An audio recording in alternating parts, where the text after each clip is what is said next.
Hi పిల్లలు, ఒక వేసవి రోజు నవల 7వ భాగం చదువుతున్నాను, వినండి. 6వ భాగంలో వాళ్ళు పెట్రోల్ బంక్ దగ్గరికి వచ్చి ఆగారు కదా, ఆ తర్వాత నుంచి చదువుతున్నాను, వినండి.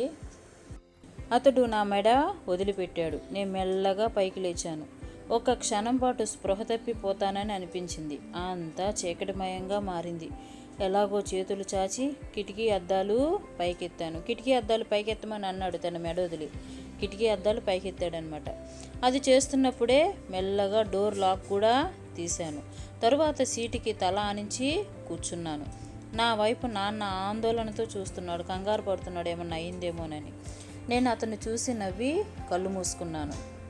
ఇప్పుడు కారుని మెల్లగా పెట్రోల్ బంక్ దగ్గరికి పోనివ్వండి అవినాష్ గారు. పెట్రోల్ పోయించుకున్న వెంటనే బయలుదేరిపోవాలి. ఏ కారణం లేకుండా ఎవరితోనూ మాట్లాడవద్దు, చివరికి నాతో కూడా. ఇక పదండి. పెట్రోల్ బంకు చాలా విశాలంగా ఉంది. ఒకవైపుకు 2 దుకాణాలు ఉన్నాయి, కానీ అవి మూసేసున్నాయి. నాన్న బంకు వైపుకు కారు తిప్పాడు. ఒక్క యంత్రమే పనిచేస్తున్నట్లు ఉంది. అక్కడ 3 కార్లు, ఒక మోటార్ సైకిల్ వరుసలో ఉన్నాయి. మోటార్ సైకిల్ వెనకాల నాన్న కారుని నిలిపాడు. నేను కళ్ళు చికిలించి గబుక్కున కుడి ఎడమ వైపులకు చూశాను. పెట్రోల్ బంకు మనుషులు తప్పించి నాకెవ్వరూ కనిపించలేదు. పోలీసులు కానీ, పోలీసు జీపు కానీ లేవు. బంకు మనుషులు యథాలాపంగా తమ పని చేసుకుంటూ వెళ్తున్నారు. డోర్ లాక్ తెరిచినందువల్ల ఎటువంటి ప్రయోజనమూ ఉన్నట్టు లేదు. పోలీసుల నుంచి మరొక సందేశం ఏమైనా వచ్చి ఉంటుందా? బొంగుని ఏమైనా చూడాలా? కాసేపు తటపటాయించాను. ఆ తర్వాత వేచి చూడాలని నిర్ణయించుకున్నాను. కంగారు పడకూడదు, వేచి చూద్దాం, ఏమైనా జరుగుతుందేమో, పోలీసులు వచ్చారేమో అని చెప్పి అనుకుంటున్నాడు. చుట్టుపక్కల అంతా చూసి పోలీసులు ఉన్నారేమోనని చూసి అనుకుంటున్నాడు తనలో తానే. కంగారు పడకూడదు, తొందరపడకూడదు అని. మోటార్ సైకిల్ మీద మనిషి ఇంకా దాని మీదే కూర్చొని ఉన్నాడు. అతని పక్కన పెద్ద తలపాగాతో మందపాటి కళ్ళద్దాలున్న వ్యక్తి ఉన్నాడు. అతడు ఒక జ్యోతిష్యుల్లాగా ఉన్నాడు. వాళ్ళిద్దరూ ఏదో మాట్లాడుకుంటున్నారు. 2 కార్లు పెట్రోల్ పోయించుకుని వెళ్ళిపోయాయి. 3వ కారు ముందుకు జరిగింది, కానీ ఆ ఇద్దరు ఇంకా తమ మాటల్లో మునిగిపోయి ఉన్నారు. మోటార్ సైకిల్ మీద ఉన్న మనిషి జేబులో నుంచి డబ్బులు తీసి జ్యోతిష్యుడికి ఇచ్చాడు. జ్యోతిష్యుడు ఏవో కాగితం పొట్లాలు అతడికి ఇచ్చాడు. తర్వాత విభూది తీసి అతడి నుదుటిన రాశాడు. మోటార్ సైకిల్ మనిషి దాని మీద నుంచి దిగకుండానే జ్యోతిష్యుడికి తల వంచాడు. ఏం చేస్తున్నారు వీళ్ళు? నాన్న గొనిగాడు. తర్వాత కిటికీలో నుంచి తల బయటపెట్టి, ముందుకు పోనివ్వు బాబు, మాకు ఆలస్యం అవుతుంది అంటూ అరిచాడు. నాన్న వైపు కోపంగా చూశాడు. తర్వాత తన బండిని ముందుకు పోనిచ్చాడు. అతిథి తన తల మీద టోపీని ఇంకా కిందకు దించి లో స్వరంతో, అవినాష్ గారు, నేనెవరితోనూ మాట్లాడవద్దని చెప్పాను కదా. ఏ కారణం లేకుండా మాట్లాడవద్దని చెప్పావని నాకు తెలుసు, కానీ నేనేమైనా పెచ్చాపాటి మాట్లాడుతున్నానా? ఇదంతా సాధ్యమైనంత త్వరగా పూర్తి కావాలని కోరుకుంటున్నాను. ఇక చాలు. నాన్నకి నిజంగానే కోపం తారా స్థాయికి చేరుకుంది. బాగా కోపం వచ్చేస్తుందన్నమాట. నాన్న చేతులతో తలపట్టుకుని కళ్ళు మూసుకున్నాడు. నాన్న, నేను మెల్లిగా పిలిచాను. నాన్న, కారు ముందుకు పోనివ్వు. నాన్న మెల్లిగా చేతులు తల మీద నుంచి తీశాడు. పెద్దగా ఊపిరి తీసుకున్నాడు.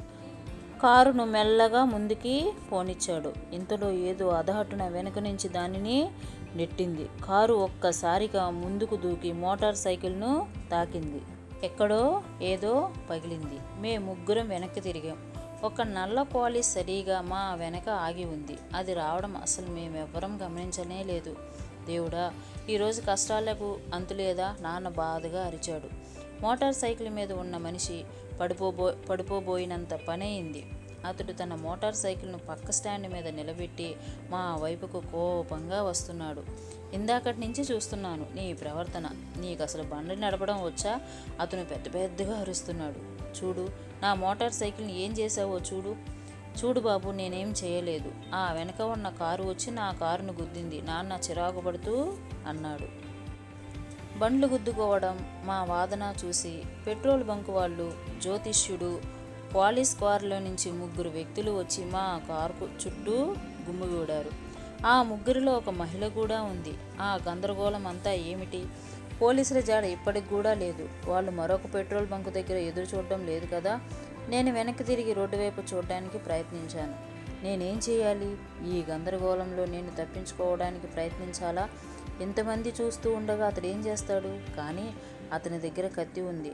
అతడు నాన్నకి హాని చేస్తే వీళ్ళు సాయానికి వస్తారా లేక పారిపోతారా? నేను ఏదీ సరిగ్గా ఆలోచించుకోలేకపోతున్నాను.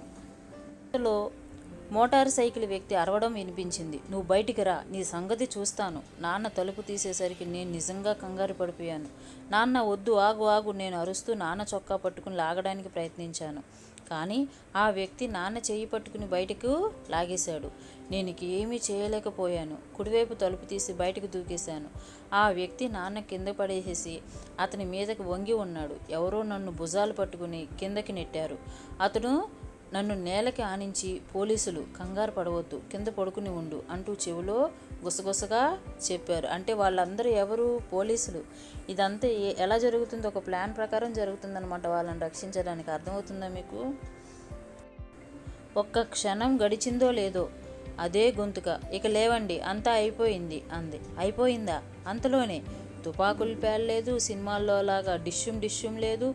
ఓహ్, ఇంత అద్భుత సాహస ప్రయాణానికి ఇటువంటి పేలవమైన ముగింప, అంటే ఇంత ఎండింగ్గా, అంటే తుపాకులు పేలుతాయి, అది ఇది గొడవలు జరుగుతాయి, ఫైటింగ్ జరుగుతుందని ఏదేదో అనుకున్నాడు పాపం గౌతమ్.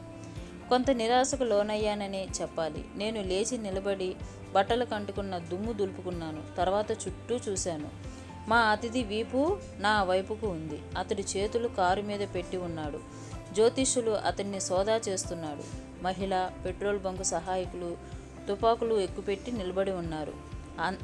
అదా సంగతి. వీళ్ళందరూ పోలీసులు అన్నమాట. ఇప్పుడు అంతా అర్థమవుతుంది.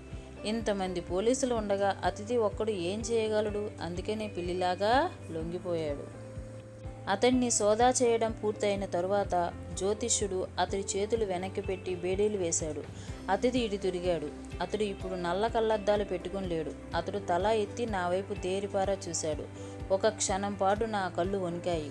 అంతటి స్పష్టమైన తెల్లటి కళ్ళను, అంతటి క్రూరమైన చూపును అంతకు ముందు వరకు నేను చూడలేదు. అందుకే నల్ల కళ్ళద్దాల గుండా కూడా అతడి చూపుల తీక్షణత గుర్తించగలిగినట్లు ఉన్నాను. ఇప్పుడు కూడా అతని పెదాలు నవ్వు మాదిరి అదొక రకంగా వంకర తిరిగాయి. ఆ మహిళ తుపాకీ ఊపటంతో ఆ ముగ్గురు అతన్ని క్వాలిస్ వైపుకి తీసుకువెళ్లారు. ఎవరో నా భుజం మీద చెయ్యి వేశారు. అది నాన్న. నేను అతన్ని చూసి నవ్వాను. కానీ అతను గంభీరంగా ఉన్నాడు. అప్పుడు ఆ మహిళ మా వైపుకు వచ్చింది. గౌతమ్, నేను తల ఊపాను. ఆమె చెయ్యి ముందుకు చాచుతూ, హాయ్, నేను సబ్ ఇన్స్పెక్టర్ వైశాలిని. మనం SMS ల ద్వారా ఇంతకు ముందే కలుసుకున్నాం. సమయస్ఫూర్తితో వ్యవహరించావు గౌతమ్ అంటూ అభినందించింది. తరువాత నాన్నవైపు తిరిగి, అవినాష్ గారు, మీ వాంగ్మూలం ఇవ్వడానికి మీరు మాతో పాటు శాంతిపురం పోలీస్ స్టేషన్కి రావాల్సి ఉంటుంది. అది మీరు తిరిగి వెళ్ళే దారిలో ఉంది. ఎంతో సమయం పట్టదు. మీరు బాగా అలసిపోయి ఉంటారు. ఖాన్ గారు మీ కారు నడుపుతారు, సరేనా? ఖాన్ బాబాయ్. నాన్న జవాబు కోసం ఎదురు చూడకుండా ఆమె నిర్ణయం తీసేసుకుంది. హాయ్ హీరో, నీ మొబైల్ ఇదిగో. ఖాన్ బాబాయ్ అంటే ఇంతకు ముందు దాకా జ్యోతిష్యుడు. నేను కారు ఎక్కుతుండగా ఫోన్ నా చేతికి ఇచ్చాడు. నాన్న వైపు ఆశ్చర్యంగా చూశాడు. ఇంతసేపు ఇది నా దగ్గరే ఉంది, నేను గొనిగాను. కారు వెనక సీట్లో కూర్చుని నేను చేసినదంతా విని నాన్న నోరు తెరుచుకుని చూస్తుండిపోయాడు. అతడు పూర్తిగా నిర్ఘాంతపోయాడు, అంటే ఆశ్చర్యపోయాడు. ఏం జరిగిందో అర్థం చేసుకోలేకపోతున్నట్టు ఉంది అతని పరిస్థితి. పోలీస్ స్టేషన్లో ఇన్స్పెక్టర్ బాలయ్య మేం చెప్పిందంతా రాసుకున్నాడు. మాకు టీ, బజ్జీలు తెప్పించాడు. క్షమించాలి, మీతో దురుసుగా ప్రవర్తించాల్సి వచ్చింది. కానీ మాకు అంతకంటే మరో దారి లేకపోయింది. మీరు కారులో ఉండగా అతన్ని అరెస్టు చేయడం చాలా కష్టం. చాలా ప్రమాదకరమైన వ్యక్తి ఆ విద్యాధర్ అన్నాడు. కోర్టుకి తీసుకువెళ్తుండగా చేతికి బేడీలతో నిన్న అతను తప్పించుకుని పారిపోయాడు. అతడిని త్వరగానే తిరిగి పట్టుకోవడానికి సహాయం చేసి మా పరువు కాపాడారు మీరు. కానీ బాబాయ్, అతను ఏం చేస్తాడు? నా ఉద్దేశం, అతడు ఎటువంటి నేరాలు చేస్తాడు? నేను అడిగాను. గౌతమ్కు దొంగ ఎలాంటి వాడో తెలుసుకోవాలనుంది. ఆ విషయం నేను ఇంకొక భాగంలో చెప్తాను, వినండి. దొంగ ఎలాంటి నేరాలు చేస్తాడు ఏంటి అన్నది మొత్తం నేను ఇంకొక భాగంలో చదువుతాను, వినండి. ఇక్కడితో ఈ భాగాన్ని ఆపేస్తున్నాను.